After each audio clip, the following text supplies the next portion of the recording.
Now, in an interview with Meet the Press, Kevin Hassett, who is the White House economic advisor, echoed the sentiments of the president, questioning the accuracy of the numbers, adding that Trump wants to have his people in the role. Let's take a listen to his comments.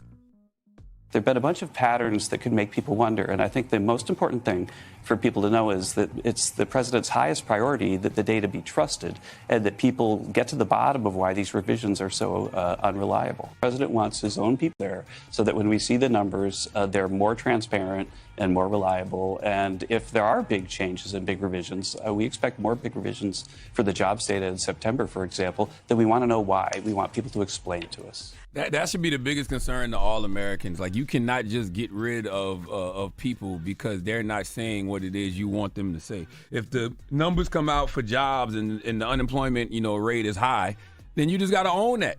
And you don't continue to contribute to the unemployment rate by firing the chief labor. What's the title? What's her title? Labor statistics. Labor statistics chief. You don't do that.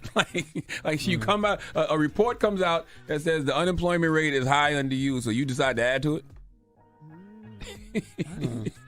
Secretary of Labor Lori Chavez DeRemer says she's going to look into it. Let's hear more from her. It does cause me pause to see such large revisions, and I will take a deeper dive and do an analysis of why those numbers look the way they do. So she also went on to say if the Fed would cut interest rates, she believes the job market would boom. And also, too, man, you just can't you can't pee on people's head and tell them it's raining, right? Like, this is something that, Democrats would do when they would talk about Bidenomics and they would talk about the stock market being high and the GDP being high. You can say all of those things and tell people the economy is good and tell people the job market is booming,